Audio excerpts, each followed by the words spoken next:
Jai Shriman Narayan. Jai Shriman Narayan. Jai Shriman Narayan. I pay my obeisances to my spiritual master, Srimad Jagadguru Sudarshan Acharya Maharaj. I pay my obeisances to Lord Ramanuj. I pay my obeisances to our Purva Acharyas. I pay my obeisances to our 12 Alvars. I pay my obeisances to Mother Lakshmi, and I pay my obeisances to Lord Sriman Narayan. I welcome all of you here physically at the Sri Narayan Dham in Durban, South Africa.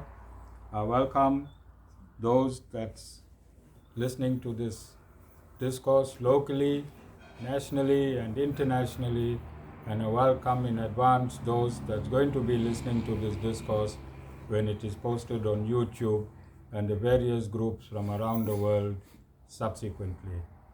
I welcome who is resident here at the ashram, Lord Sri Ramanuj, on his 1008th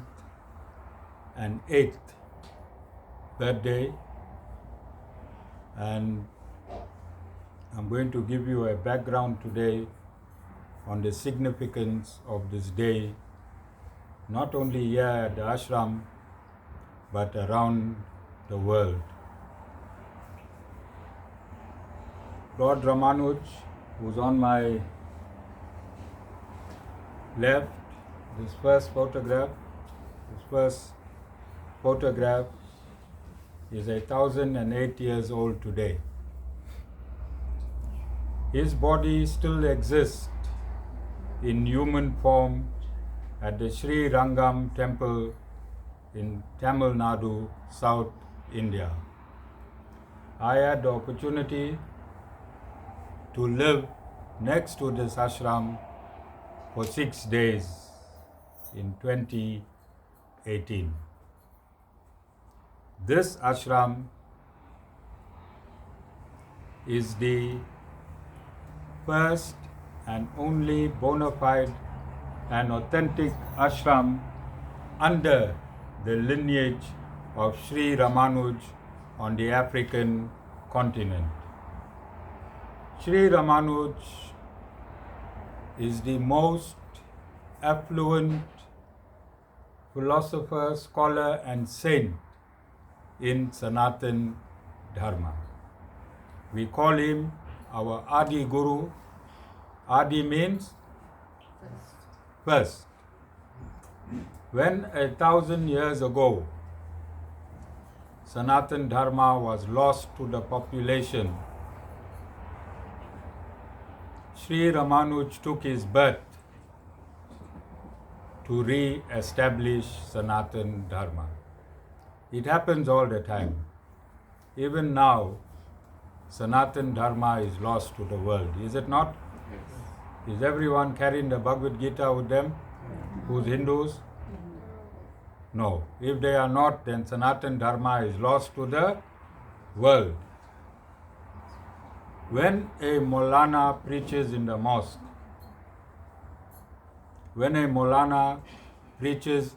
mosque, from what scripture does he preach? When a pastor or a bishop preaches in the church, from what scripture does he preach?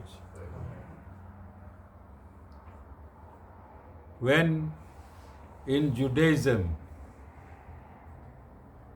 there is preaching in the synagogue, from which scripture is that preaching?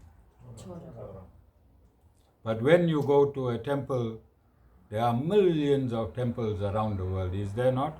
Yes.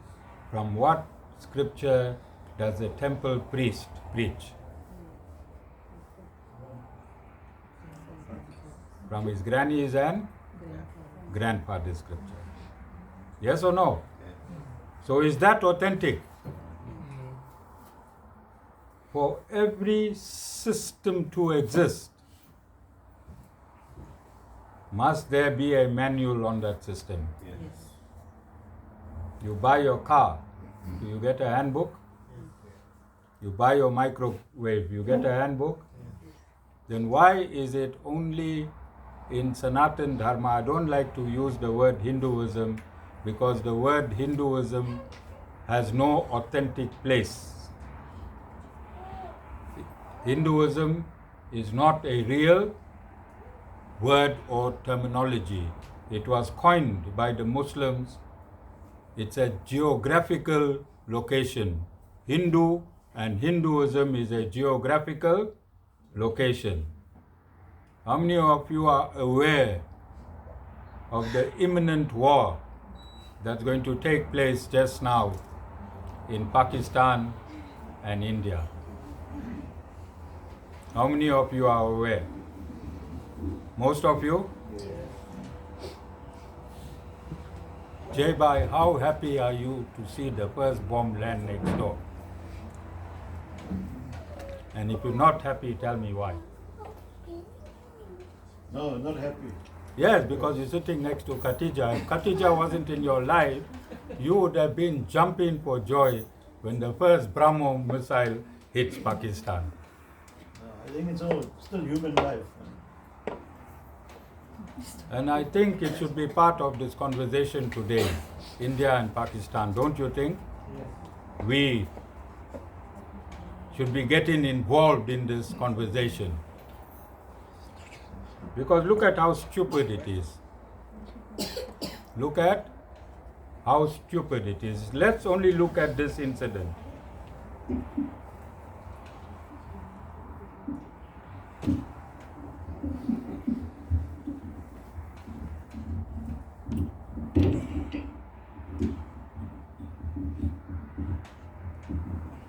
Let's look at this incident specifically. When the 26 human beings were killed, they were killed on what basis? They were Hindus. They were Hindus. Yes? Then who killed them?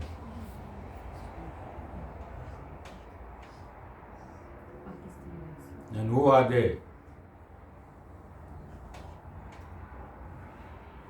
What is their religion?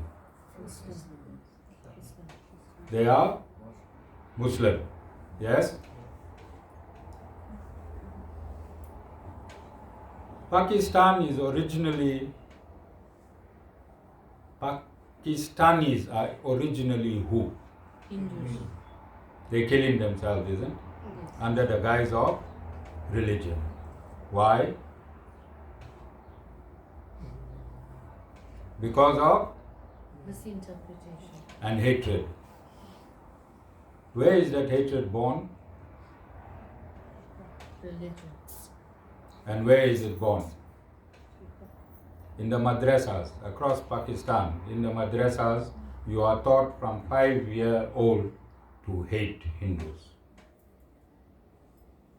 You are taught from what age? 5. So that hatred is planted in the psyche of Pakistanis, and this is why you'll be shocked, because most of these terrorists have PhDs and doctorates and masters, don't they? Yes. Yes. So they're educated to harbor hatred from the age of 5. This hatred grows with them, and they can be easily recruited to perform this function. Easily recruited to perform this function. Also, there is a consolation, Jai Bhai. There is a consolation in the recruitment of these males from the age of 5, that if they commit these demonic, killing is a work of a demon. If they commit this work of a demon, then they will get 72 virgins somewhere. Isn't this part of the indoctrination? Yes. So no matter how educated you can be, hatred can take away your sanity. Now, are these Muslims the true followers of the Quran? No.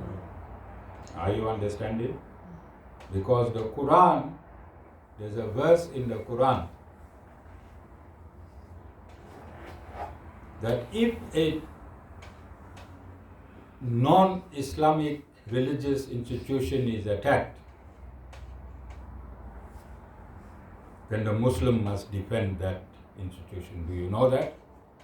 If a non-Islamic institution is attacked, then it is the duty of a Muslim to defend it. So when they fight against a human who attends this institution in the name of Islam, then it has to be rejected in its entirety. So I've been working here at this ashram starting from this day, the day of Lord Ramanuj. We had our first meeting in 2021, where I think Khatija really enjoyed herself being the MC of that meeting, where for the very first time on South African soil, or even on African soil, every religion, every race, and almost all the political parties were present. You can go to YouTube. You won't only find Khatija there, you'll find everything else I'm talking about. Alright? And this started the very first interfaith movement on this continent. This work was so dynamic that it spread across this country and went international. I have a letter here. This is a manuscript. This is a manuscript of my academic biography, and I have a letter acknowledging that the ANC government used this ashram's interfaith programs and validated their international interfaith status. Do you understand what that means? That they took my work, they produced it internationally in terms of interfaith, and they were accepted in the interfaith international community. Also on this manuscript, you'll find my photograph with the president of the South African Interfaith Council, Professor Mocheka, and the president of the G20 Interfaith. So this work at this ashram that I have done has been acknowledged by UKZN, the university, and the interfaith community around the world. The interfaith community around the world. And I'm bringing this up because I have a policy document here. Had it been enforced internationally, then the war in Ukraine, the Gaza Strip, and Pakistan can be averted. Ukraine, Gaza, and there is a policy document here, and it is going to get adopted because the G20 interfaith leadership is taking my academic biography seriously. So they will distribute it internationally around the world. And if this policy is adopted, then at this level, after the incursion happened, religious leaders from around the world supposed to descend in Pakistan and India. And then religious leaders from around the world supposed to dictate the next action. Do you think that is a moral and ethical way of running the world today? But it is for the government to adopt interfaith in every government.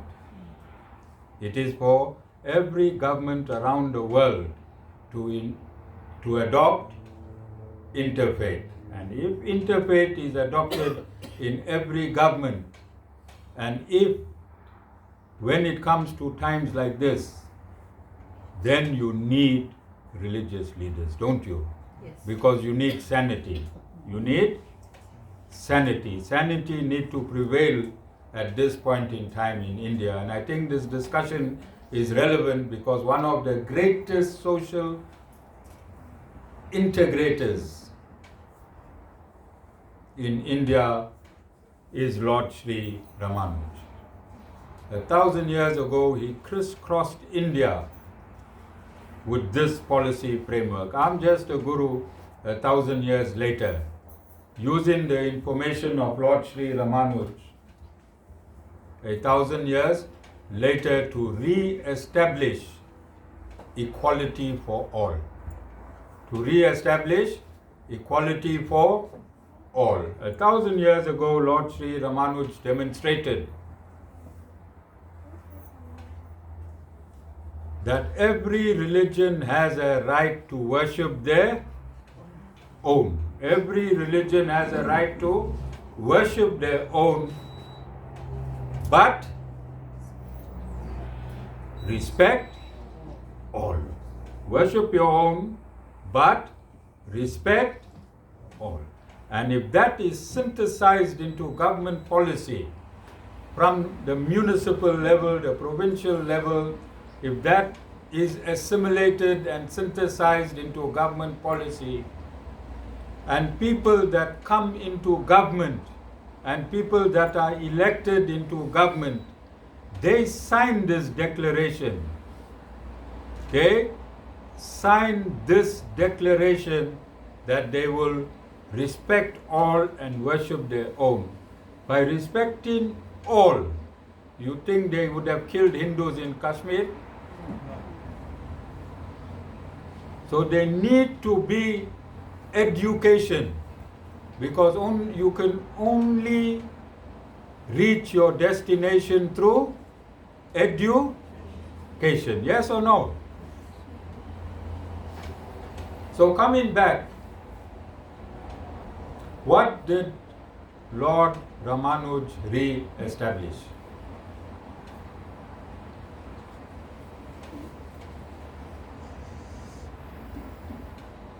What did Lord Ramanuj re-establish? He re-established spirituality, spiritual essence in the universe. Because you can be religious. You can be religious. If you follow religion,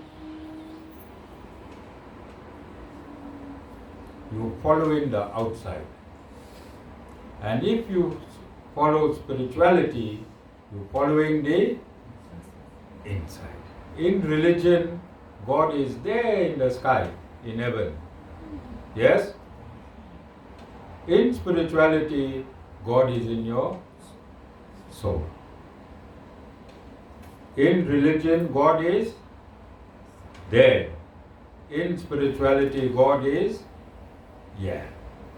Because when God is there, you can duck and die. When God is there, you can duck and die, Nirali. But when God is here, where are you going to duck? When God is inside you, when God is in the very essence of you, where are you going to duck? who can you lie to? When you're spiritual, you lie to yourself. When you're religious, you lie to God. Yes or no? When you're religious, you lie to God. When you're spiritual, you lie to yourself if you lie. If you are lying.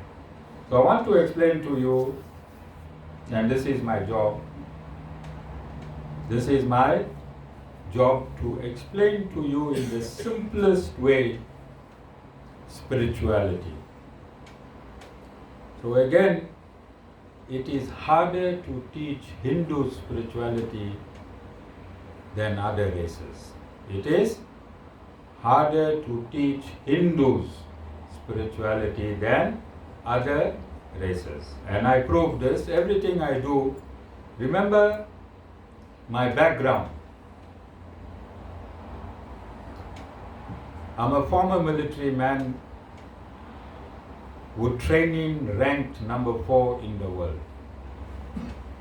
Former military man with training ranked number 4 in the world. Then I'm a businessman, I'm a politician, and legal investigator. Look at it nicely. Military man, businessman, legal investigator. That is my essence. That is my training. I trained in the military in my early 20s. My line is straight. Line is straight. Then, as a legal investigator, my line is straight again. And to top all of this, I was an atheist. I was an atheist. To top everything else, I was an atheist. I was an atheist because I was a Hindu. I was an atheist because I was a Hindu, because I could not anchor my mind on a single point in Hinduism. I could not anchor my mind on a single point in Hinduism. Somebody said Hanuman was God, somebody said Lord Shiva was God, somebody said Lord Vishnu was God, somebody said Mother Durga was God. And all of this frustrated me. I said, to hell with all of y'all. To hell with all of y'all, there is no God. There is no God, there's atoms, there's photons, there's electrons, there's molecules. And that is what I believed in for a large part of my life.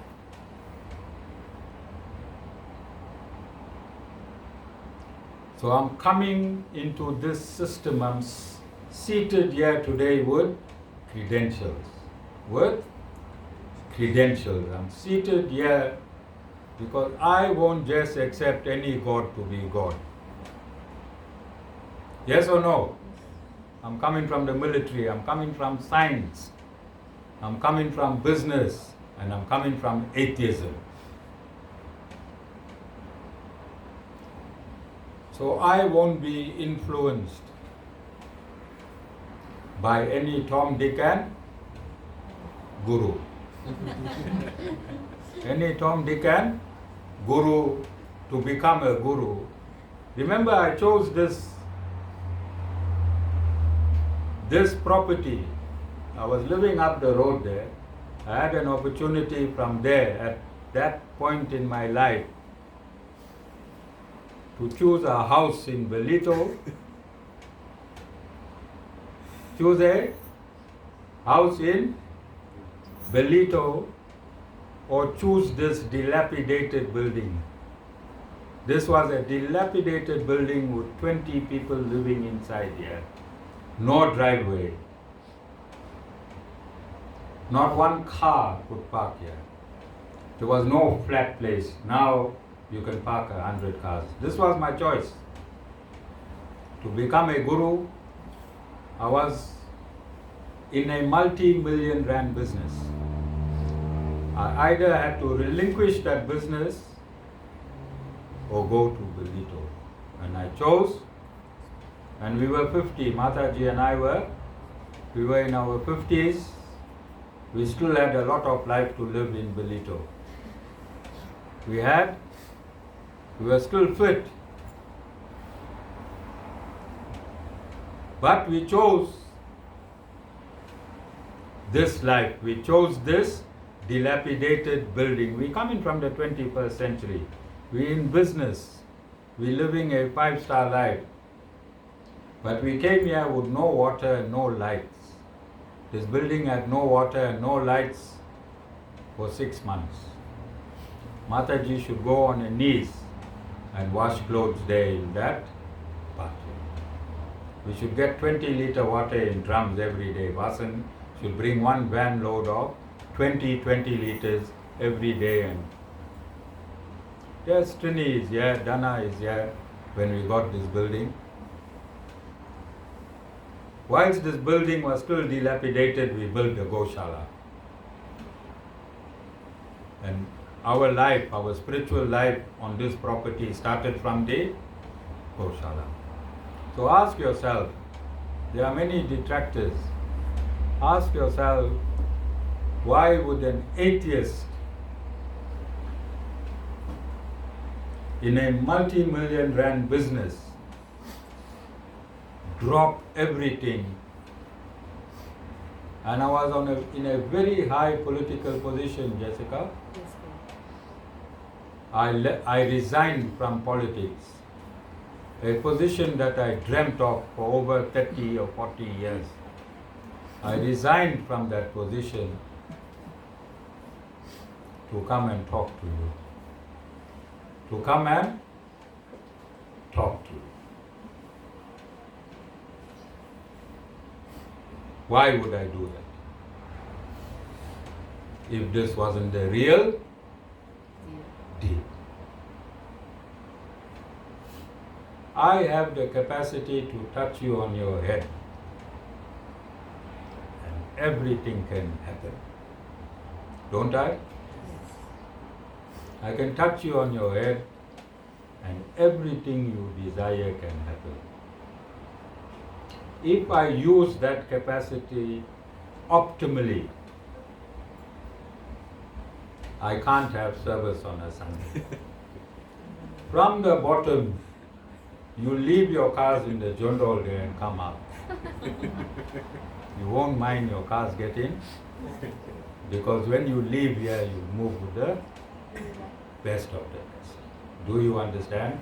That is what God has given me, and I have proven it. Remember, I was a legal investigator. My job was to give you evidence. My job was to give the attorneys evidence to win a case. And if they needed one bullet, I gave them a box of bullets. Because that's my character, that's how efficient I am. So I'm not going to come here with Mickey Mouse stories. This is not a feel-good satsang where you hear some nice bhajans, you feel genuine. You go home and you say, hey, I felt tops there. No. This is not that feel-good satsang. If you spent 100 rand petrol to come here and I'm taking 1.5 hours of your time, I must give you something tangible. You must be my evidence of how authentic I am. Who must be the evidence? You. Not me. You understand? So every miracle you can dream of has manifested itself here at this ashram. This ashram, any miracle you can think of, I have someone here that you can talk to. And this is the type of gossiping you must do. This is legal, authentic gossiping, ashram gossiping. You must catch each other and say, hey, Guru did this for me, what did Guru do for you? This gossip has no negative energy. This is positive gossiping. Positive gossiping. See? So this is a huge day on this planet Earth. This is a huge day on this planet Earth because on this day a personality was born to re-establish our great spirituality. Our great spirituality. You see these books. This book has 545 verses. It's called the Brahma Sutras. It's called the Brahma Sutras. And it took Lord Ramanuj 60 years. How long? To compile it. To recompile it. Re-establish it. And you know where he went? Where he went to get a copy of this book?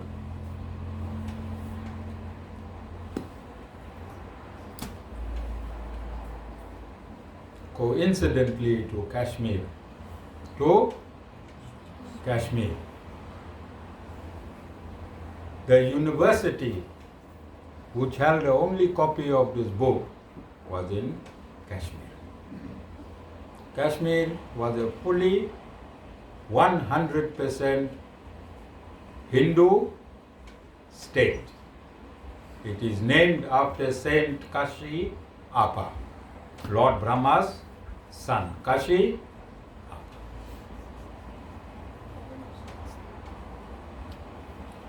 Again, I'm coming to Kashmir. We need to understand why Pakistanis are acting like this. One, they are indoctrinated at the age of 5, and number 2, and this is important in spirituality. This is very important in spirituality. Consciousness. You heard of the word consciousness? Today science has agreed that the material universe is conscious.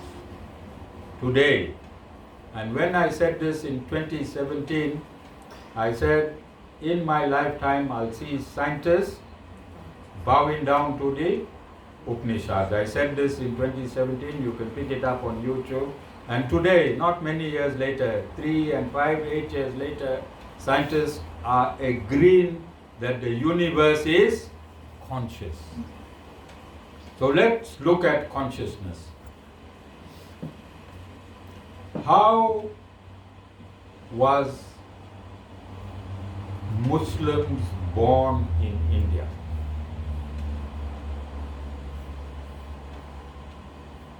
How?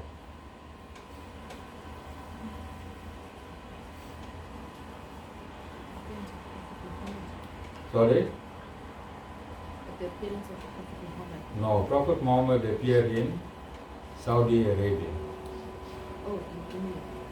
I'm talking about India, Indian Muslims. The Mughals invaded India.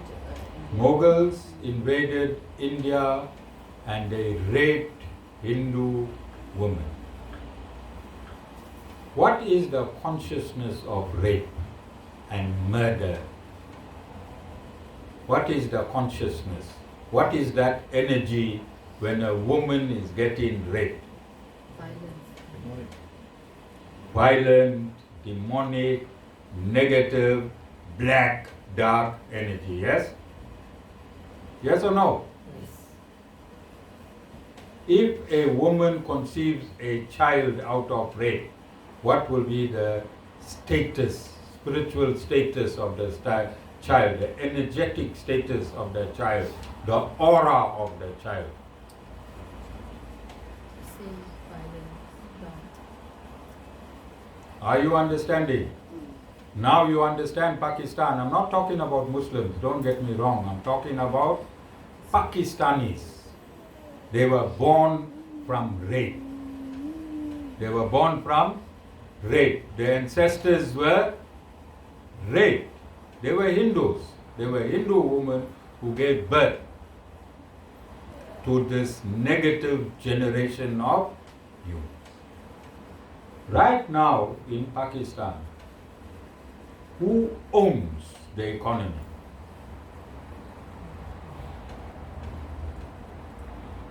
The army. Who runs Pakistan? The army. The army runs Pakistan. Their government are stooges. But everyone in that hierarchy is living a 7-star life. 200 Pakistanis, ordinary Pakistanis are suffering. Yes or no? Do you understand? So to understand that conflict in Pakistan, they're the only people in the world that behave like that. Yes? They manufacture murderers, don't they? Do they manufacture murderers? Their Foreign Affairs Secretary has stated that it's viral on social media that for the past 30 years they were manufacturing murderers. Only a murderer will manufacture a murderer. Yes or no? Yes. So we have to understand, and I think my stance internationally, I have to make a comment on what is happening in Pakistan, and today is a relevant day to make this comment. Jessica, this part you must cut it out, head it and put it on social media separately, alright? So this is why you need to be spiritual. And this is the importance of spirituality. You cannot be religious and spiritual at the same time, can you? Spirituality is an evolution of religion. First you come into religion to be guided. You come into religion to be guided. Do this, don't do that. Do you need that in life? Once you have come to a position that you are righteous, then you need to evolve from that constraints which is called religion. And you have to pass that state and become spiritual. Because only when you are spiritual, you can embrace all religion. If you are religious, then you embrace your own religion and find yourself to be superior than others. Yes? Is that true? So this is why you need to become spiritual. My job, I'm only dressed in my culture. This is my cultural dressing. But my message transcends even culture, because I'm bringing you to a reality that transcends everything that is material. And culture is also material. So I'm teaching you like a German. If a German teaches you maths, what you are learning? Maths or the German culture? What you learning? Similarly, I'm teaching you spirituality from the Sanatan Dharma culture. What you are learning? Spirituality, or are you learning Sanatan Dharma? What you learning? You're learning spirituality. And this is how I was able to consecrate a temple last week in Eastern Cape to the Xhosa speaking culture. Xhosa speaking culture, I consecrated a temple in Eastern Cape. 4 more to consecrate.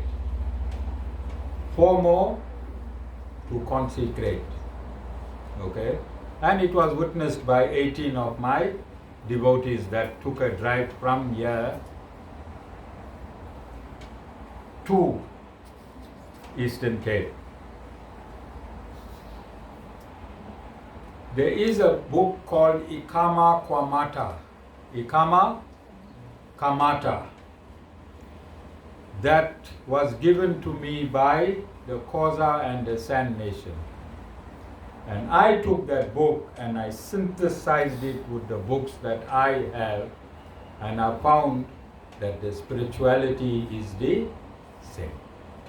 Spirituality is it has to be. It has to be. We got ESCOM. Then we got a rainbow nation living in South Africa. We got a rainbow nation living in South Africa.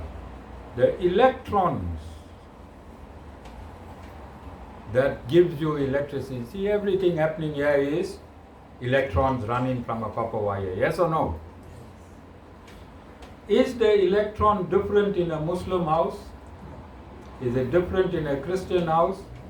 Is it different in a Hindu house?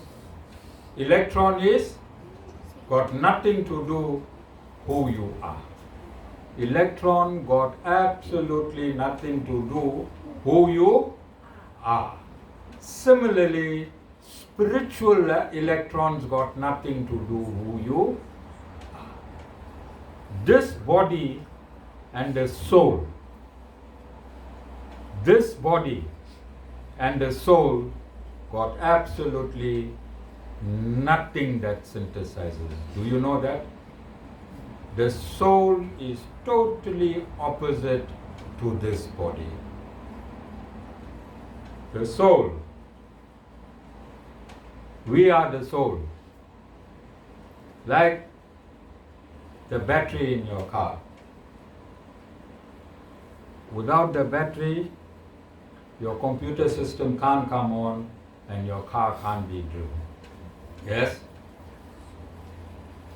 Similarly, without the soul, this body cannot be driven. This body won't actuate itself. This body won't have life. But show me the commonality in the battery and the rest of your car. Is there any commonality in the battery, and what is the battery composed of with the rest of your car? Is your battery common to the gearbox? Is the battery common to the diff? Is the battery common to the body of your car? No commonality, totally different. Isn't the battery and the car totally different? Everything else in the car is interlinked besides the battery. But only when you put the battery in the car, then the car comes alive. But it is totally different. If you leave your battery outside your car and say, show me the similarity, is there any similarity in the car and the battery? Absolutely nothing. This is how similar dissimilar you are. Your soul is to your body. It only gives you animation. Your soul only gives you animation. The body is totally different. All the souls are the same. And all the batteries are the same. They just have different names. Yes? They have different manufacturer's name. The principle of all the batteries are the yes or no? You understand? So when we went to Eastern Cape, I never connect to the body because the body is different and only the body has culture. The soul don't have culture. Only the body has religion. Soul has no religion because yes, in your last life you are a Muslim, this life you're a Hindu, next life you'll be a cat, other life you'll be a snake, depending where and how you behave in yourself. Nirali guarantees you'll be a cat. You understand? So in the small 80 to 90 years, you identified with your body. When you are a South African, it's only this outside body is the South African. When you're a Muslim, it's only this outside body that's a Muslim. The outside body is a Christian. When in terms of religion,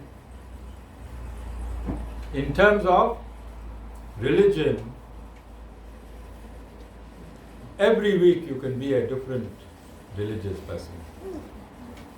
Yes or no? The body has absolutely nothing to do with religion. Has it? Today, if you leave here and go find one of my friends, Molana, he whisper in your ear, tomorrow I have to greet you, Salam Ali. Yes? Did your body change? What changed? But can you change your soul? Can you change your consciousness? Are you understanding?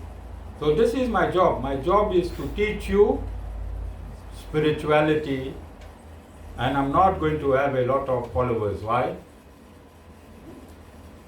If you study science, general science, the university that is teaching general science, how many students will they have? A lot or a few?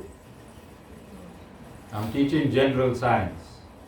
University will have a lot. But if I'm teaching astrophysics,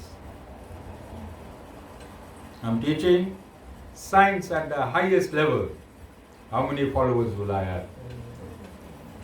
Do you understand? So I'm not going to have a whole lot of followers, millions and millions, not because I'm deficient in my spirituality, it's because my subject matter is teaching you the highest point in spirituality. From me, you never come back to earth again. From me, this is your last life. You go home. You go home. So, remember, God made me a military man first. He educated me. He made me an investigator. He prepared me. He made me an atheist. And He prepared me so that I do my work meticulously here. I do my work meticulously here. My job is not to make you happy. My job is to make your maker happy. What's my job? If you want to get happy, go take your fruits, milk, sweetmeats, go temple. Go temple. Alright? Yeah, I am here to make God happy. How do I make God happy? How do I make God happy? By teaching you His work. The scriptures belong to who? Scriptures belong to the Lord. If I teach you the Lord's words, won't you get happy? Do you understand? So my job is very simple. I'm a human software technician. I'm a human software technician. And all human software has a virus. All human software has a virus. If you didn't have a virus, you'll be in the spiritual world.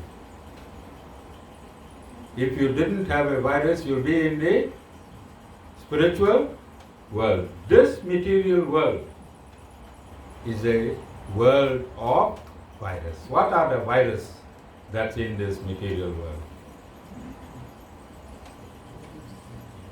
What is a virus you are born with?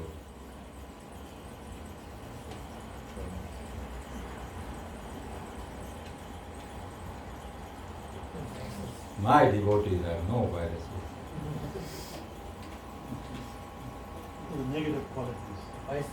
All your vices is your virus. Anger, hatred, jealousy, envy, pride.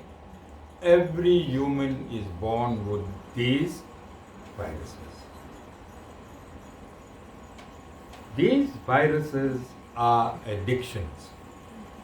These viruses are internal addictions. These viruses are internal addictions. If you're an angry person, you are addicted to anger. You wait to be angry. You wait for somebody to make you angry. You just waiting. Why are you smiling, Jessica? Because you addicted to anger. You addicted to hatred. You wait to hate somebody. Never buy a car. Hey, hatred is actuated. Yes? You wait to be envious. It's there. It is there. It's in you. It's part of your makeup.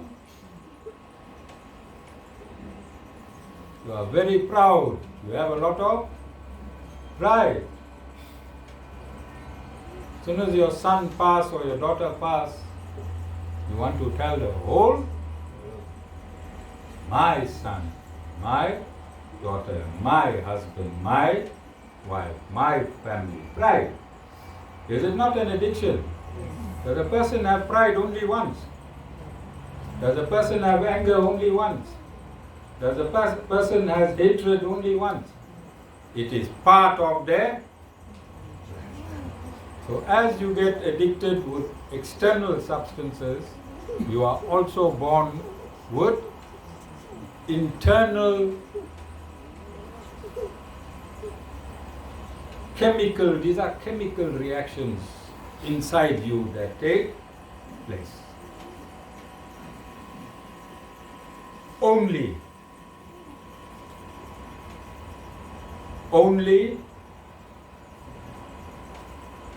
underline, bold print. Underline, bold print.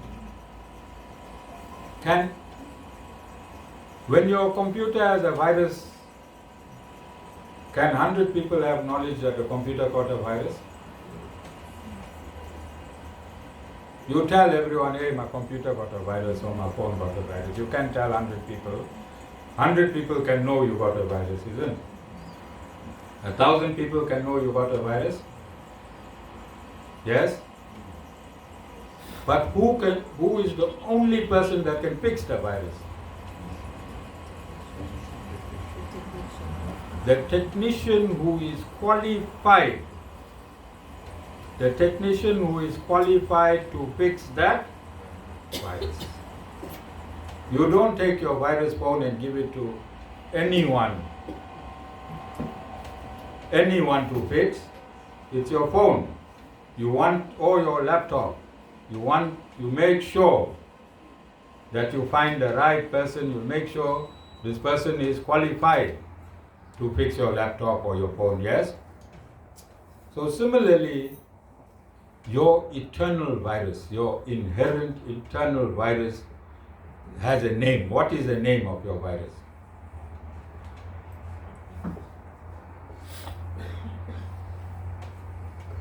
It starts with a K. Sorry, I can't share. Karma. I heard somebody saying cake. Cake starts with a C. I didn't say cake.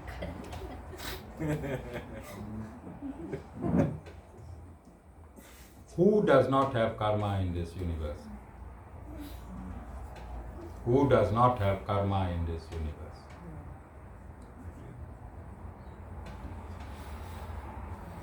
You can't be born in this universe without karma.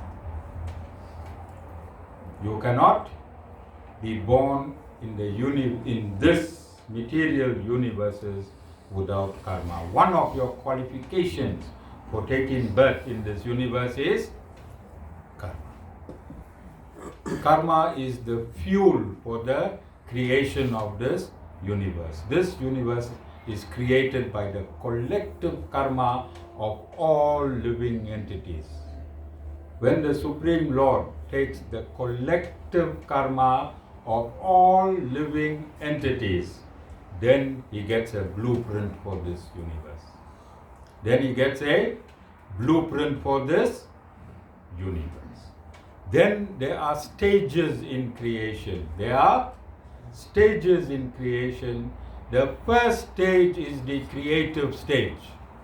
First stage is the creative stage in which Lord Brahma is born.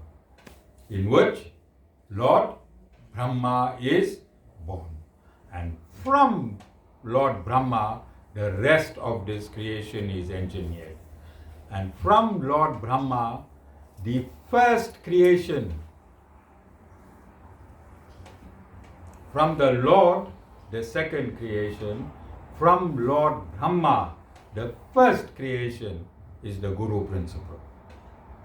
Is the Guru principle. This, what I'm teaching you, from Lord Brahma, is the first creation, personified by the 4 Kumaras. Personified by the 4 Kumaras. It is the Guru principle. Human beings are number 11. Human beings are number 11 in creation. Ghosts are number 10. Ghosts and spirits are more senior than human. Okay? So in creation, if God created the Guru principle number 2, what it tells you as a human. And I'm proving this around the world, am I not? I'm in the G20, I'm proving this internationally. I went last week and I proved this in Eastern Cape. I'll be going throughout Africa. I'll be propagating African spirituality. This is my next mission, propagating African spirituality. So I will be throughout Africa proving that the Guru principle is the second creation in this universe. All of you understand? So as I said, I come from a substantive background, substantive material background. I was in the military and I was a legal investigator. Whatever comes out from my mouth, I'm live. I think this reach is 49 countries around the world. I'm live. I'm talking to the world whilst I'm talking to an audience here. And whatever I am saying, I prove spiritually. Because I come from a legal background, I come from a scientific background. Legal background and scientific background. And I'm the only guru in the world that broke it down to the small bite-sized pieces. You agree with me? Go on YouTube and see which guru can teach you spirituality in bite-sized pieces. You go to a guru, he touch your head, you go home. Yes? Mm-hmm. You can't talk to a guru. I can give you my phone number, you can phone me anytime. You don't even have to bow down, because that bowing down don't help you, it don't help me. It's only a discipline. But you have to open your ear and take the information that I give you. Yes? So I want to round this up with Lord Sri Ramanuj's birthday. All my discourses are always scientific, realistic. When you go home, whoever comes to my discourses for the very first time, I give them a guarantee that they will sleep like a. If you came to my discourse the first time, when you go home, you sleep like a. Next day, you are spiritually nourished. That's a guarantee I give you before. And if you have faith,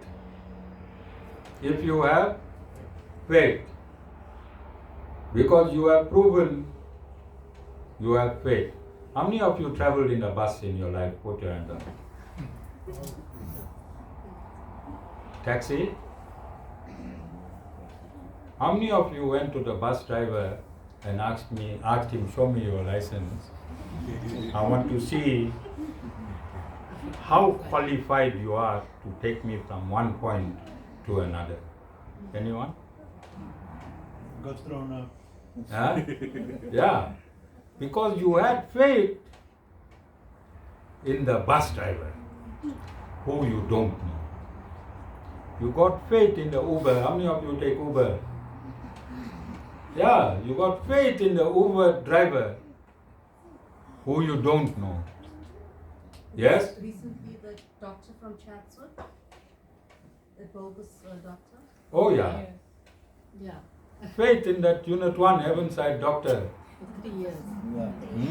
You didn't see his qualifications. You got faith. It proves you have faith. I'm making a legal point here and also a scientific point. From you, not from me, and I'm proving you have faith. How many of you went to a takeaway for the very first time and had a good meal? You had faith in that cook. Yes? Why can't you have faith in God? Who created all these other things? That bus driver is a creation of God. That bus is a creation of God. The engineers that engineered the bus is a creation of God. You have faith in all these entities, but you have no faith in God. Do you understand? And that is what is bringing Sanatan Dharma down. That is what is bringing Sanatan Dharma down. So-called Hindus, because you don't have faith. If I am showing you, I'm telling you, go on my YouTube. There's about 1,000 1 hour or 1.5 hour discourses on my YouTube channel. I am telling you, I have never ever veered off the Bhagavad Gita. I'm telling you this. I've never veered 1 millimeter of the Bhagavad Gita in all my discourses. Any answer you want, I can give it to you live, or you can get it in my discourses that's already on YouTube.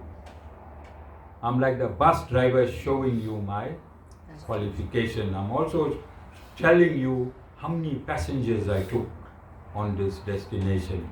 You know, you're going from here to market. I'm telling you, I did 1,000 trips to the market. I never meet with one accident. I never exceed the speed limit. I never shake. I never carry extra passengers. I carried 60 passengers. The bus said 60 passengers only. I never shot a red robo. I'm telling you all these things that a bus driver don't tell you, because I want to take you to your destination. I am your spiritual bus driver, nominated by the Supreme Lord. I'm not nominated by a group of you.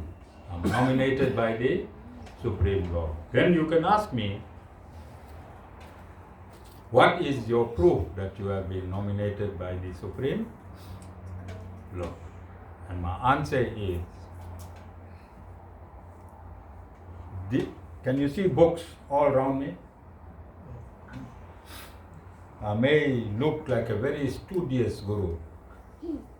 Yes?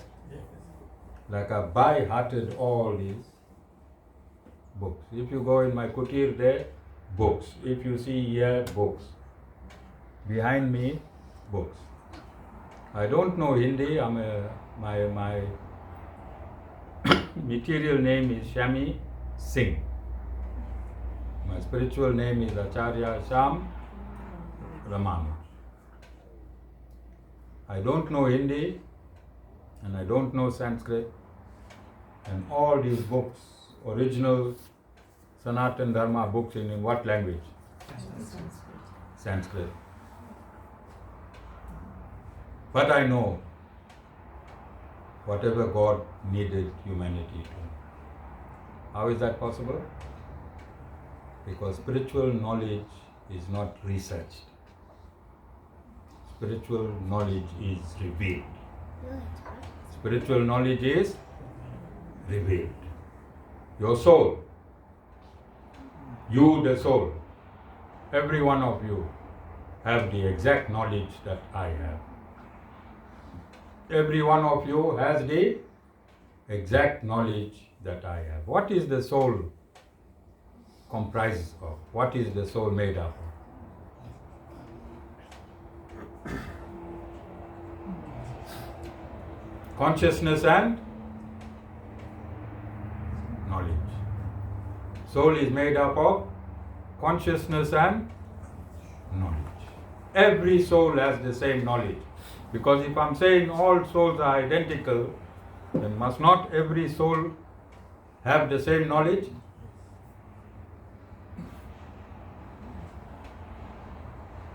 Take it like this, Jay Bhai.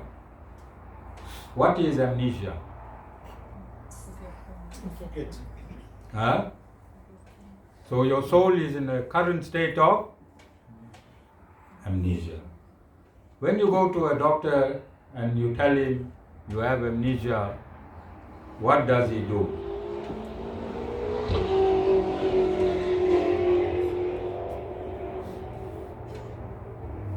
Amnesia means you have forgotten what? Your past.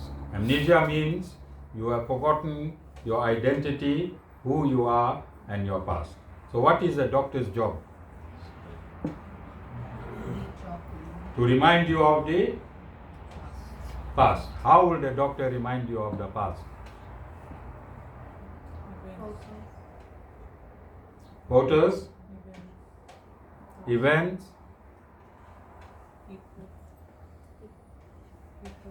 songs,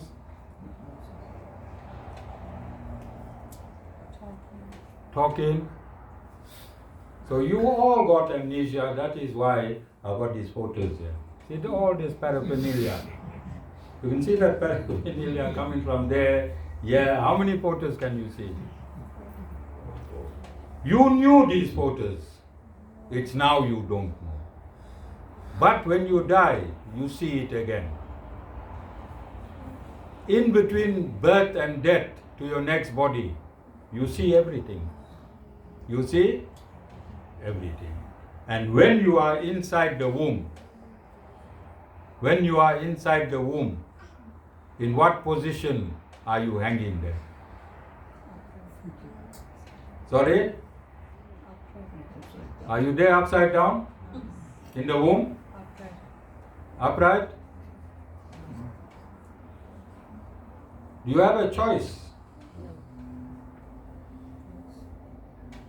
What you nourish yourself with.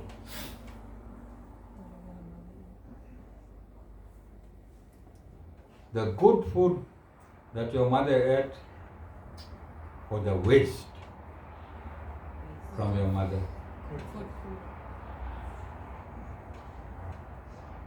You eat birth. You're in the stomach. You can't be eating good food. Can you? And at that point you know At that point what do you know?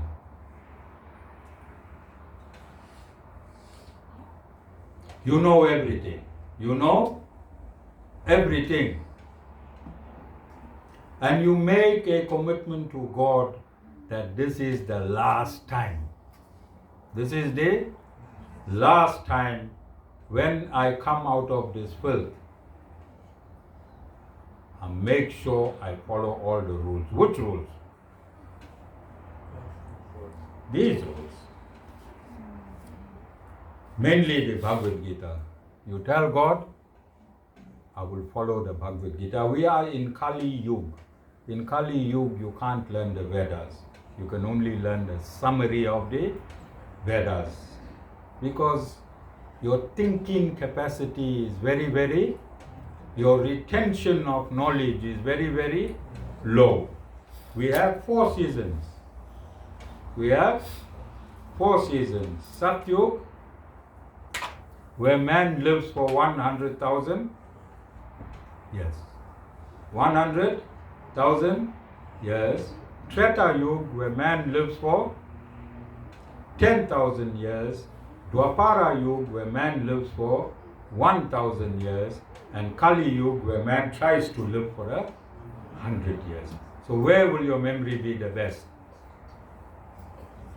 When you're living for 1,000 years. Then your size, when you're living for 1,000 years, you're a giant.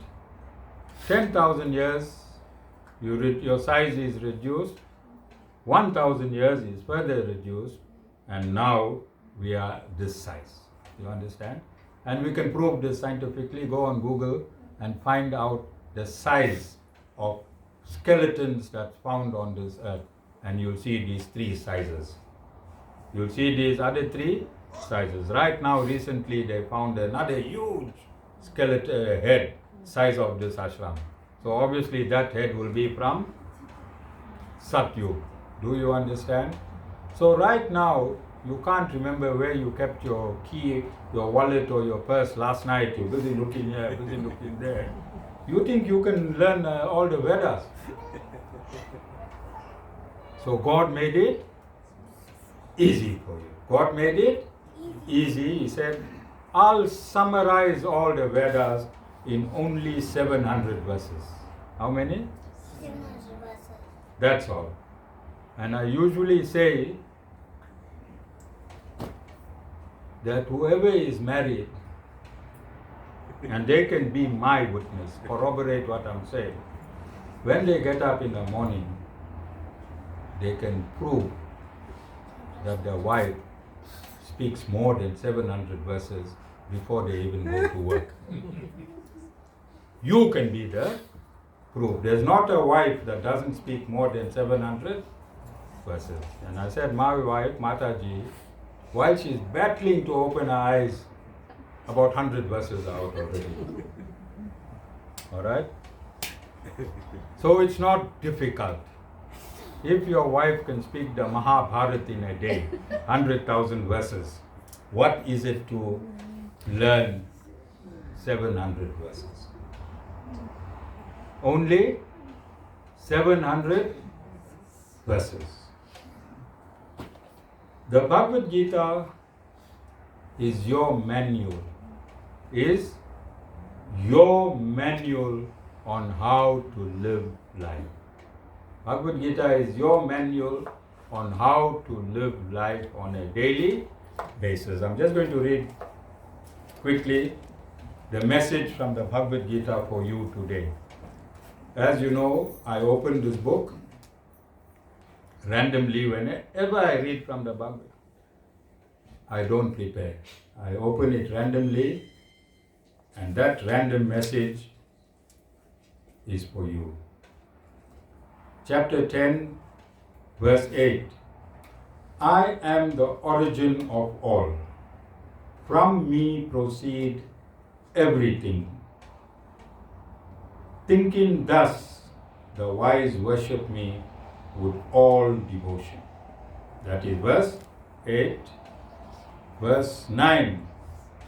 Would their minds focused on me, and would their pranas centered in me, inspiring one another, and always speaking of me, they live in contentment and bliss at all times.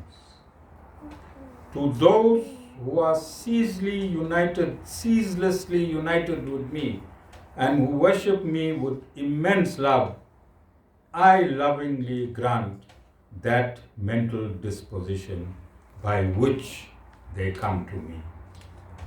Out of compassion for them alone, I, abiding in their mental activity as its object, dispel the darkness born of ignorance by the brilliant lamp of knowledge. So only knowledge can dispel the ignorance. Only knowledge can dispel this ignorance. So you can buy 1 million agarbattis, buy 1 million frames, and carry on and on and on and on and on. You will be at the same. You'll be like a rowing boat, rowing and rowing and rowing hard. And when you look up, you see the same tree that was there when you started rowing, because the rowing boat got a hole. God doesn't ask in the Bhagavad Gita for absolutely nothing. You know, I just want to complete. You see, Mataji doesn't get this marigolds when we have in any functions. Jessica, when Mataji can't find any marigolds when we have in these functions, she goes under big stress. She goes under huge stress. But I discussed this 1,000 times, more than 1,000 times. For Mataji, if you don't put the marigold garland around the murtis, the function has not happened. But what is the purpose of marigolds? Cleanse the air. Marigolds are only there to cleanse the air. We got such a big aircon in the back. Can you see the size of that aircon? Do you need marigolds? Because the aircon can cleanse the air. Mango leaves, you see all the murtis got mango leaves. What does mango leaves do? Retain the oxygen. What do mango leaves do? Keep the oxygen. Mango leaves, after 3 days you cut the mango leaf from the mango tree. How long? It continues to give off oxygen. 3 days after you cut off the mango leaf. That is why in our functions we used to put thousands of mango leaves and thousands of marigolds, because the marigold has chemicals in it that kills the bacteria in the air. And the mango leaves gives you pure oxygen, because a lot of people are breathing the same air. But today we have an aircon. Today we have aircon, we have fans. Do you need marigolds and mango leaves? No. But because it has become habitual, then it is as if we don't use marigold and mango leaves, this function won't take place. You understand? The purpose of marigold, the purpose of mango leaves is scientific. Sanatana Dharma is a scientific institution. Sanatana Dharma was created with a constitution. Everything in Sanatana Dharma works with that constitution. You say a prayer is not a prayer without sweet meat. Yes or no? If I tell you you don't eat sweet meat, you're going to get angry with me, won't you? If I tell you don't bring bananas and milk, you're going to get angry with me. If I tell you don't bring fruits, because we are used to taking banana, milk, sweet meat to a temple, aren't we? If we don't take it, you're going to get upset. But what's a scientific reason for taking sweet meats to a temple? What's the scientific reason of taking milk? What's the scientific reason of taking fruits? Everything is science. Everything is science. God is not an emotional being. If God was an emotional being, this universe won't be in its status quo. One day the moon will be here, one day the sun will be there, one day the stars will be there. Do you see all that? Because God has no emotion. God has no emotion. He's a scientific being. Isn't God supposed to be the greatest scientist? Because this is His universe. But we find in some Western scientists and we call in them the greatest scientists. This is God's world. God has to be the absolute scientist. So when you eat sweet meat, it's because you're supposed to fast. You're supposed to fast. Why do you fast? Cleanse your body. Cleanse your body. You only fast to kill and repair your cells in your own body. You fast to kill. Cells eat cells. Good live cells eat weak cells. Do you know that? So you fast to kill your weak and your destructive cells in your body. But when you fast in, what happens to your system from your throat into your stomach? When you fast in, what happens? It gets dry. What does sweet meat contain? What does the ghee do to your alimentary canal? It lubricates it, it oils it. Then when it is oiled, fruits, how soft are fruits? And how easily can they be digested? They are sun ripened. They already got the energy from the sun. And you wash it down with milk. You wash it down with milk. It's all about your biological system. Show me where there's God involved in this.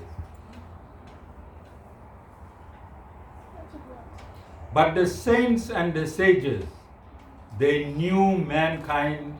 If you tell them, fast for your alimentary canal, fast to sort your cells out, how many people will fast? So the saints and the sages said, fast for Lord Hanuman 41 days. Fast for Lord Shiva. Fast for Mother Durga. Fast for... But that's not the right reason. The right reason is scientific. The right reason is scientific. So you can lie to yourself and fast for a deity. That deity is in spiritual form. No matter how many fruits you give that deity, it doesn't have the mouth to eat it. The deity doesn't have the mouth to eat it. No matter how many tons of milk. I saw in India, they pour milk over Lord Shiva. What's the real reason for pouring milk over Lord Shiva in India?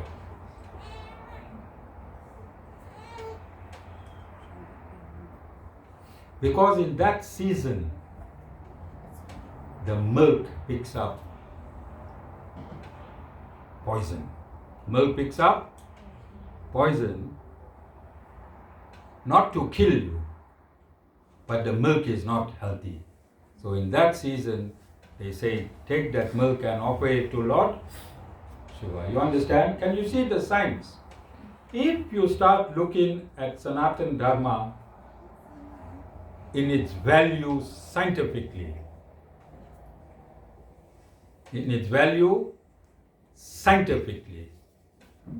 like camphor and clove. Camphor and clove. Ashmika is smiling. Ashmika?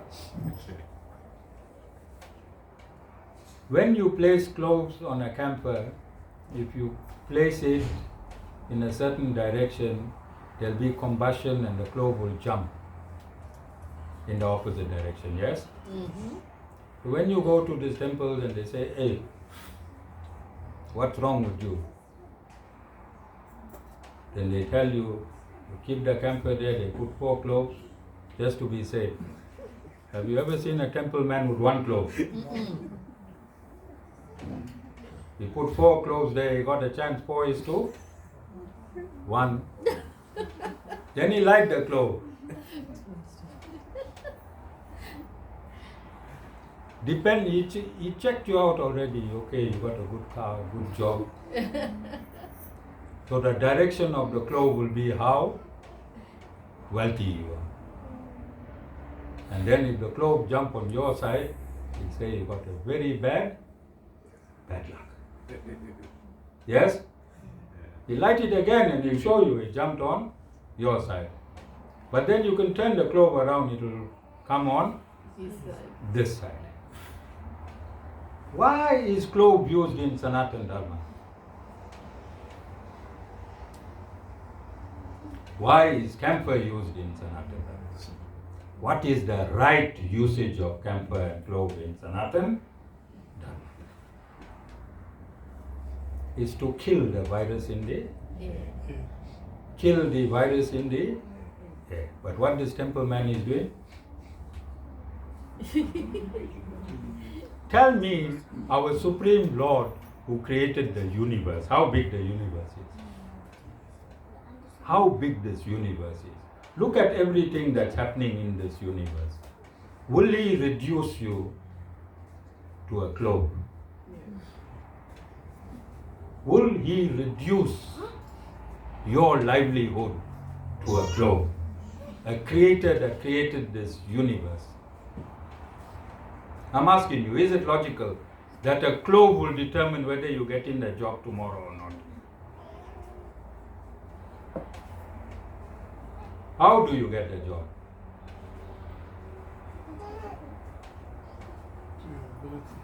How do you go to a temple man, he's telling you you'll get the job tomorrow, you paid him 2,000 rand, he put some cloves and ashes in one samosa kind newspaper, old directory. Then you put it under your pillow and you slept. What happened to the energy in you? What you told yourself? That man is right, I'm getting the job. What happened to your energy inside you? Energy got? It went into a frequency to attract from the universe. It's your natural potential. You don't need clothes for that. Just have gratitude every day. Every morning get up and say, God, thank you for this beautiful day. Have gratitude for whatever you have. Have? Even if you have a bad wife, just have gratitude. The wife will come away. Right. Or even if you have a bad husband, just have gratitude for your husband. You'll see he'll come away. You don't need to go for that clove and that ashes and the lime. What, am I missing anything? God, you are a technology. You are a technology. You have every potential inside yourself. You have every potential inside yourself. If your mind is attached to matter, I'm going to round up. I know you guys are hungry now. Nirali can't make it. Just now a stomach will send a noise. Right? Look at it. This entire body is energy. My body is energy, your body is energy. My mind is energy, your mind is energy. If my mind is attached to materialism, what is materialism? What type of energy is materialism? Heavy energy. What is the frequency of heavy energy? Car, what is the frequency of your car? What is the frequency of your house? What is the frequency of your money? What is the frequency of your money? Paper or gold? The paper is only a receipt. The real money is, what is the frequency of gold? High or low? Low. So when you are attached to materialism, your mind is connected to the lowest frequency. How long does it take a low frequency to reach from one point to another point? Longer. Very long. You understand? That frequency can't even be felt. But when your mind is fixed on gratitude, the key to prosperity is gratitude. When your mind is fixed on gratitude, what is the frequency? It is the lightest frequency. The lightest frequency can move the fastest. When you have gratitude, all your things is there in the universe. When you have gratitude, that frequency attaches itself to the frequency in the universe and it comes back to you. Both the frequencies come back to you. The bottom frequency is a ebb and the top frequency is, Asmika, is yawning. Alright? So when you keep giving gratitude, your energy levels are vibrations are very, very fast and positive. They're all in one direction. Who do you give gratitude to?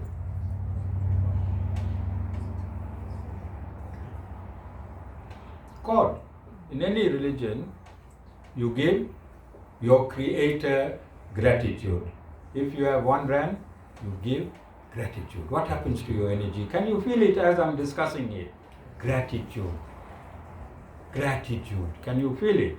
So that's the key. That is the key to prosperity. Whatever little you have, if you give gratitude to it, it has to go somewhere and it has to come back.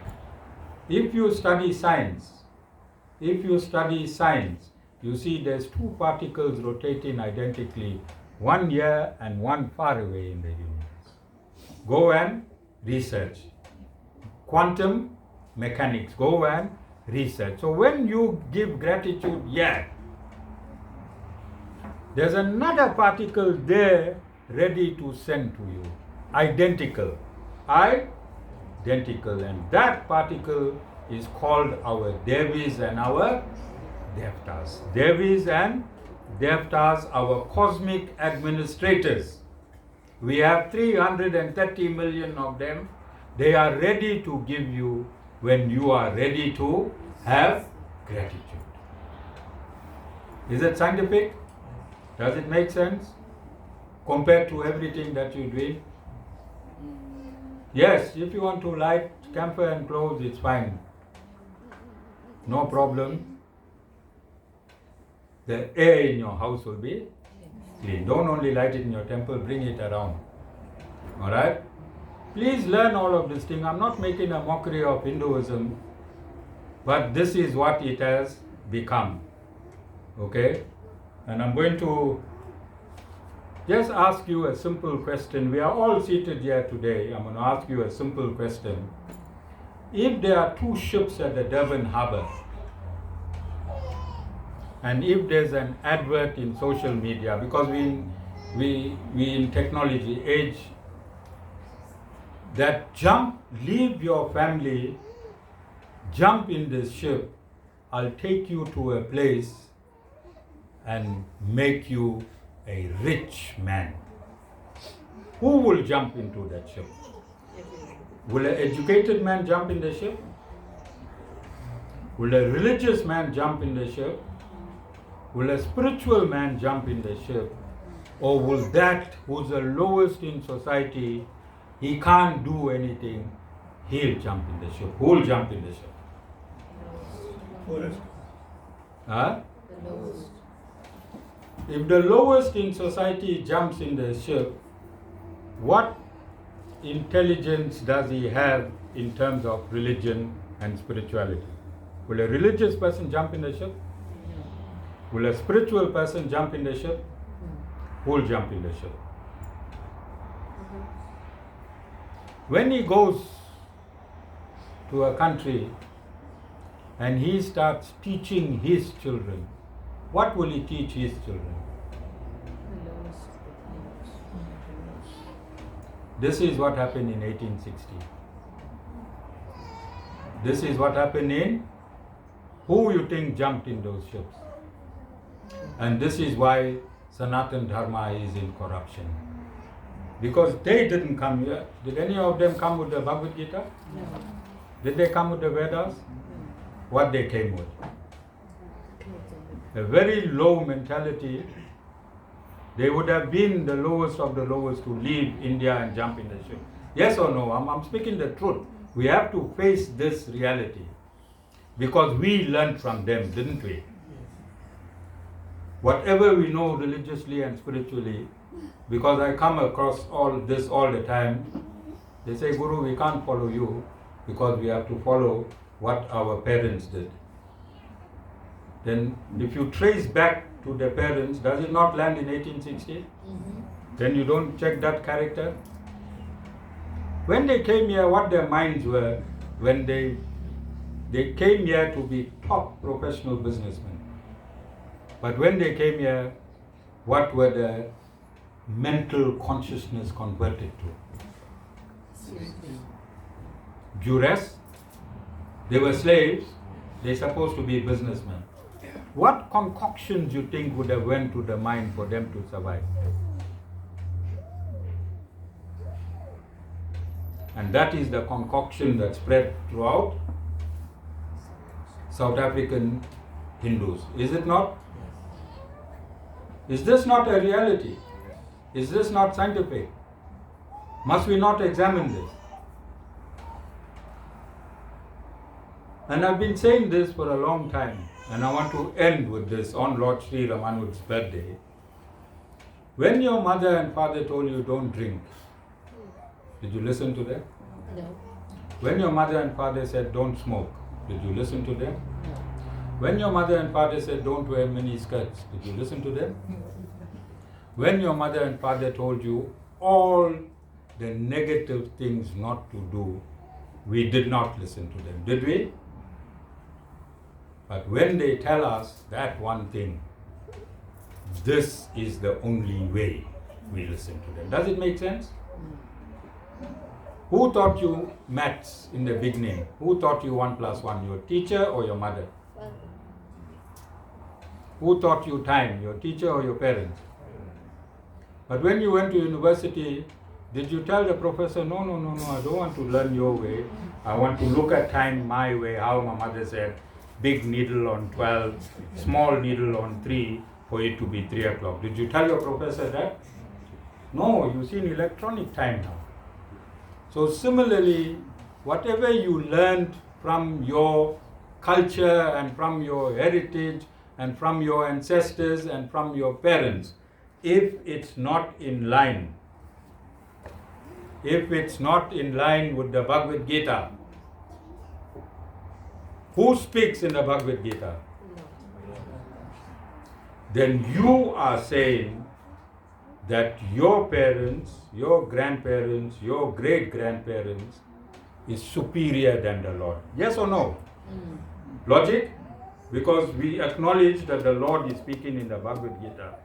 But you are saying, no, I'm not going to follow what the Lord is saying. I'm going to follow what my ancestors are doing. Then are you not in contradiction with your spirituality? Because only God can give you spirituality, not your heritage and not your ancestors. Do you understand? So to be spiritual is a bold move. Is a bold move. Remember, if you read my biography, you'll see that I became a guru after 10 years of 41-day fast for Lord Hanuman.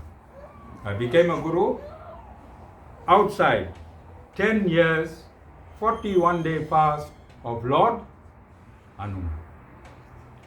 But the day I found my guru, and Lord Hanuman in the Hanuman Chalisa is written, Shri Guru Charana Saroja Raja. First verse tells you must have a first verse of the Hanuman Chalisa.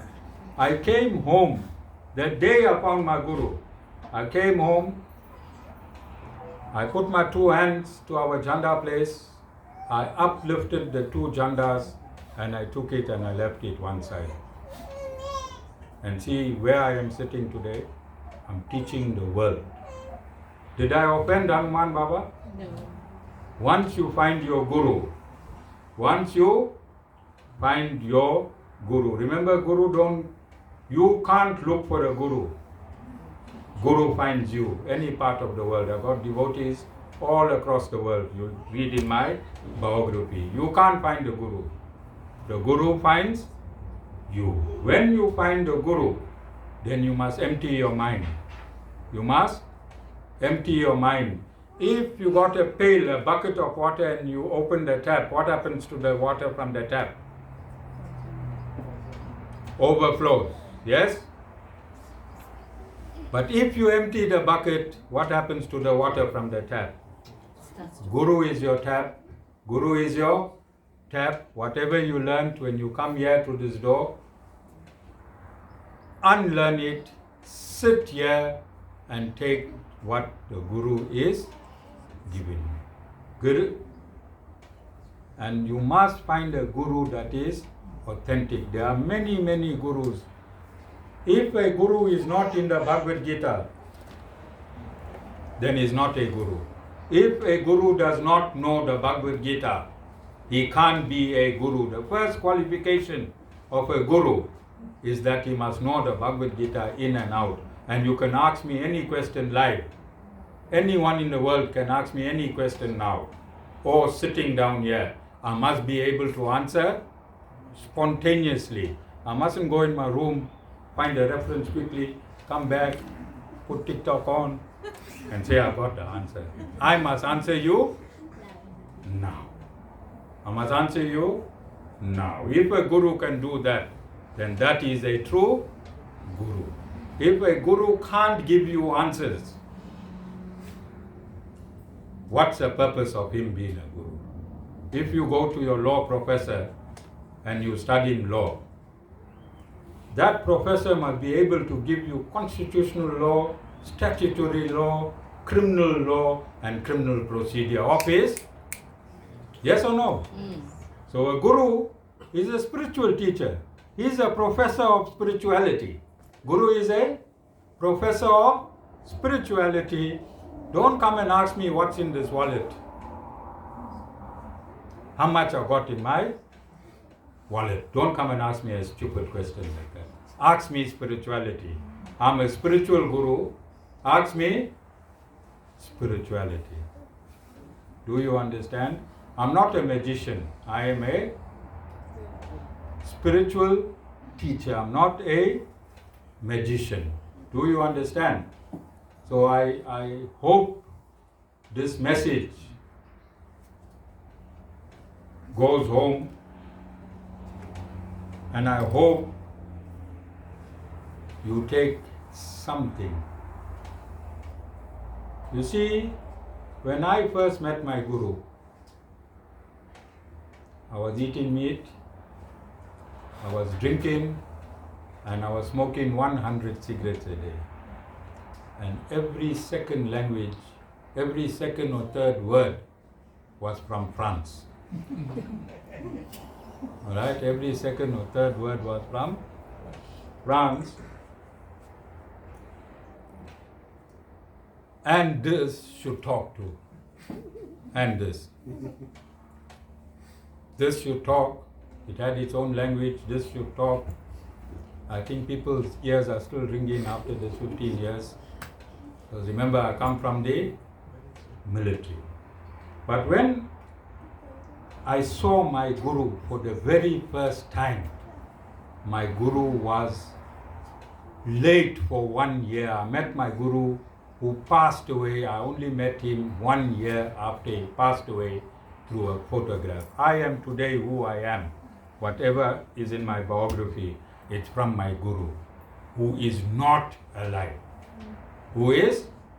How is this possible? Whatever knowledge I have is from my guru. Whatever powers I have is from my guru. All this I got only through a photograph. 100 cigarettes a day. Do you know how hard it is to give 100 cigarettes a day? The only time I wasn't smoking was, I forgot if I'm not smoking or if I'm sleeping. Lighters should last me 3-4 months. You understand? There's a butcher on top here. You can investigate. Go ask Dennis how much meat the guru should eat. Half sheep a week. Myself, they should like the chicken, and me, guru, half sheep a week. And I could get up 4 in the morning and see how much in a bottle is left from the previous night.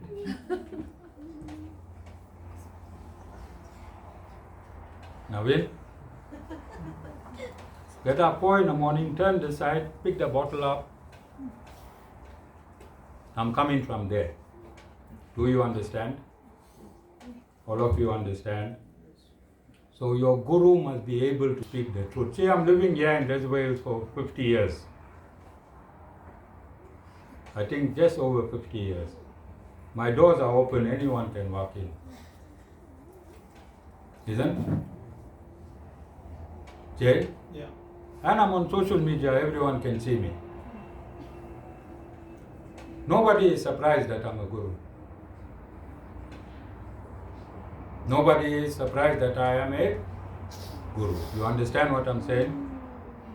So I lived my life. I sacrificed everything as per Sanatan Dharma. I'm still sacrificing, only thing I'm getting older. Now my feet feels cold in the night. And Mataji is in the other room. We don't live as husband and wife. And Vasan is in Bloemfontein. You understand? I got nobody to rub my feet. But it's old age. So catch me quickly. Catch me quickly. I'm here. Just now I'm going to be gone throughout Africa. Don't tell me Narayan on TikTok. I can't see you. Don't tell me Narayan on Facebook. I can't see you. Tell me Narayan, yeah, I'm here. And all this we gave up for you. The only thing Mataji and I will feel good on today, there's no money box here. We're not looking for money. Is that we see the happiness before you met us and after. That's the only energy that we feel.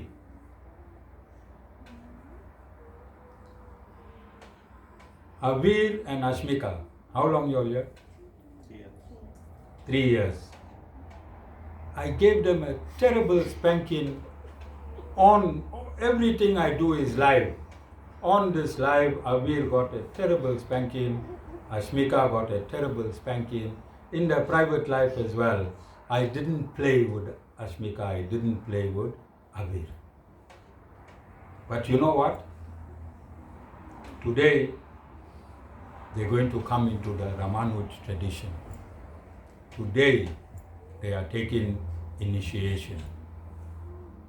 And only today, I told the husband and wife why I was hard on them. I was speeding up the initiation.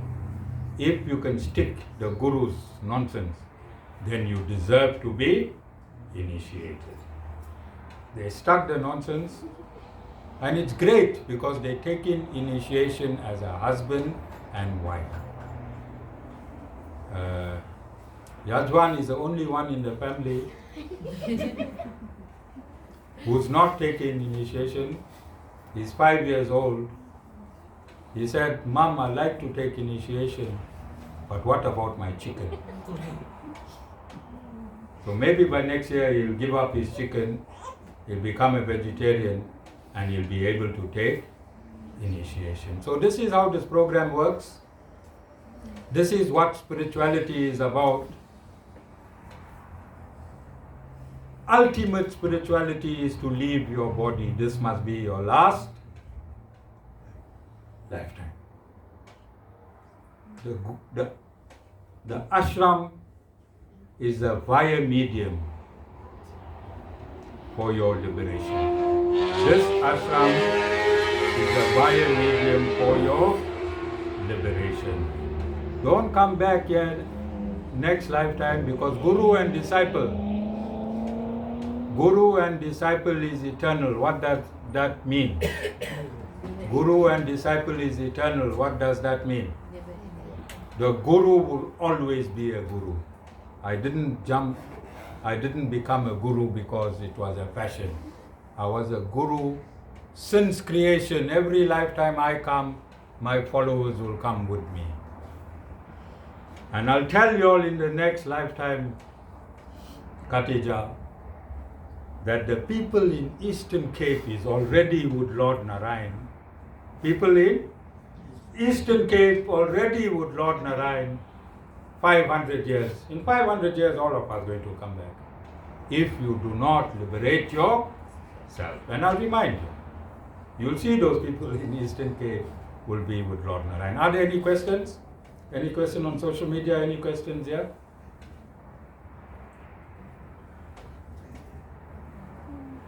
Nothing. Okay. Immediately, we'll do the birthday first. How you want to program it? And then we'll do the initiation. Yeah, I'll do the initiation after lunch. All right. So those of you that it is a custom for my devotees to come and do arti in the front and bow down. But visitors, you do not have to. If you feel uncomfortable, then you do not have to do it.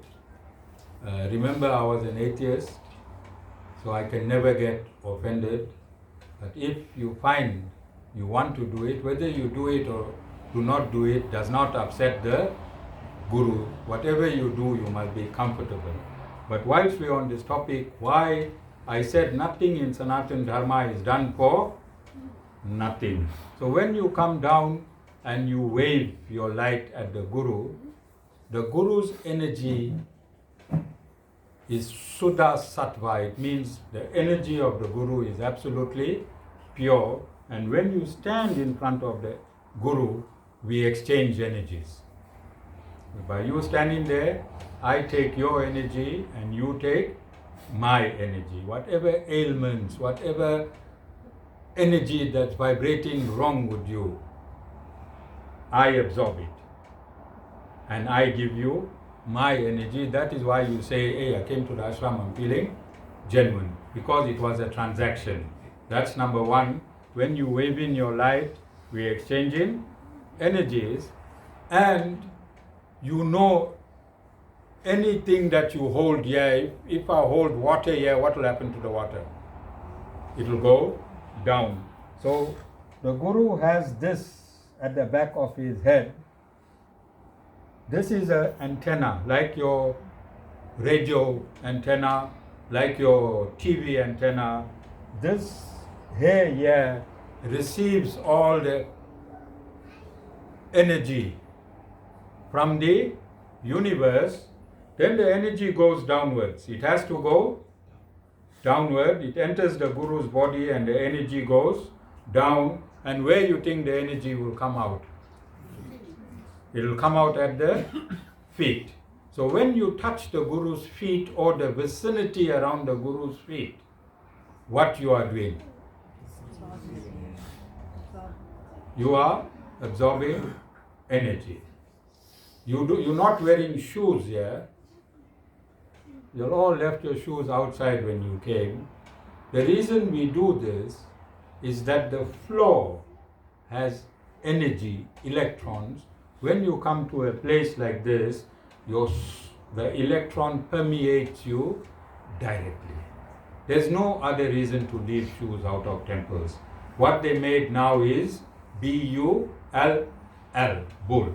Only reason you keep shoes outside a temple is for the electrons to enter your bloodstream directly from the floor, because we wear shoes outside all the time. Do you understand? Electrons, electromagnetic force, it enters you. This is why you leave your shoes outside. So this is the reason why we do Aarti for the Guru. Guru is not God. God is God. Guru is Guru. For exchange of energy, you come in the close vicinity of a Guru, you do your Aarti, you bow down, you go there, there's energy full. There's spiritual energy inside this ashram. This ashram is a zone of high frequency energy. Jai Shri Narayana.